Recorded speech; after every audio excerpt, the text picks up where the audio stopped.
all caps type of stuff, just incoherent, literally screaming about things. Yeah.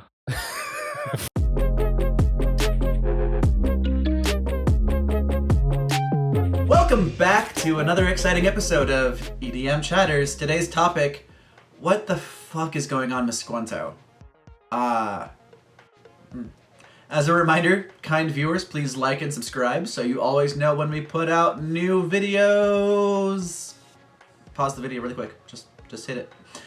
So for those who aren't familiar with Squanto, he I'll get into that, a dubstep producer DJ who became well known for his Mega Chop series, where he'd mash up anywhere from 4 to 8 different dubstep tracks and throw them all together into a Mega Chop sequence, basically highlighting that a lot of dubstep tracks are very similar and you can just go wee, wee, wee, wee, and they'll pretty much all sync up. So he retired back in December 2019, though that didn't really last long since he's playing shows again. He's become way more well known this past year for his fringe views and some would say dangerous rhetoric that has been called homophobic, transphobic, conspiracist, and more. His Twitter, it's hard to go back and find specific examples on his Twitter because he made his Twitter private March 30th. After Jaws tweeted about something that he said.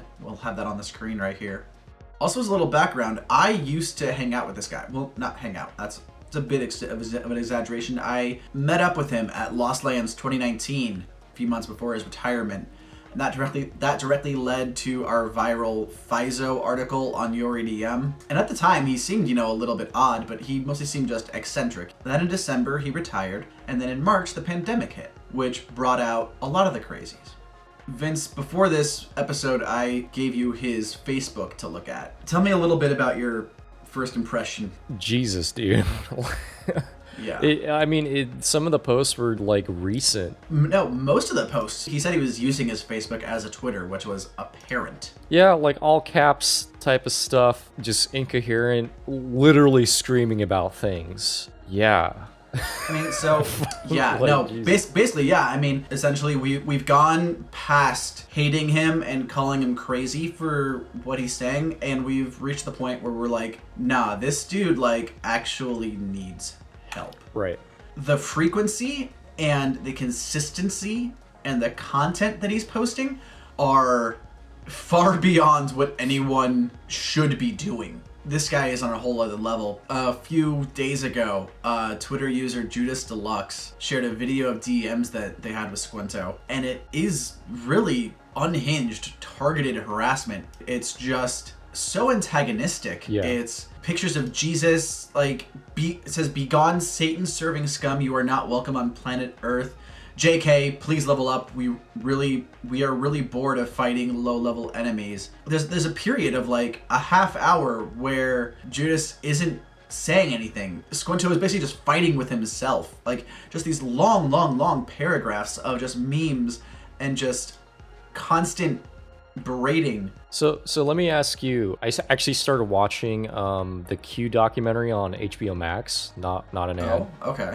I have no understanding of what QAnon was before that doc. Was he always about conspiracies as well, like that shit? I mean, to the extent that anybody at that time was there were popular conspiracy theories that sort of held water, and then there were ones that QAnon was pushing out, which were actually harmful to the general public. Squanto has said that he's not an anti-vaxxer, but some of his tweets are anti-vaccination. It's hard to really put it into perspective. I do remember him making a post on his Facebook about Bill Gates, nanobots in the vaccine or something. I don't know. Yeah, I'm assuming. I don't want to put any words in his mouth, obviously, but in my opinion, it wouldn't surprise me to go back and look through his tweets and see conspiracies about 5G and tracking, that sort of thing. Right. And for the record, if you're worried about the government tracking you with a chip, you should probably throw away your cell phone or Facebook or any other social media that logs your GPS. Anything. Literally any electronic device. The government knows where you are. Just get over it. Back to Squanto. Someone on Twitter asked us to address the Squanto situation. There's nothing that this show is going to do that is going to offer a solution or a way to help Squanto. And I've also seen other people say that talking about it is just adding fuel to the fire, and if we just ignore it, it'll go away. To those people, I urge you to look up the paradox of tolerance. So just go look that up on Wikipedia, pause, we'll be right here.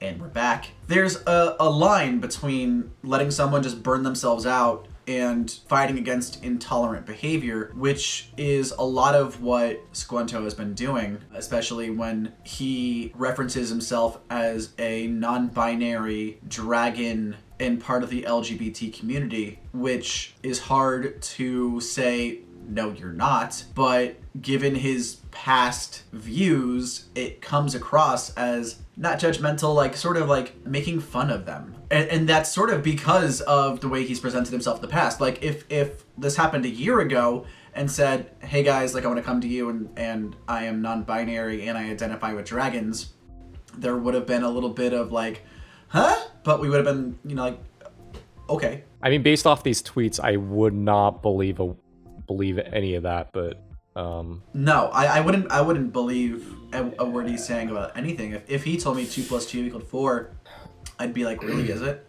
As a community, I want to help because he hasn't hurt anyone. He isn't a sexual predator like people that we've talked about on the show before. He hasn't actually caused anyone physical harm. Right, but yeah.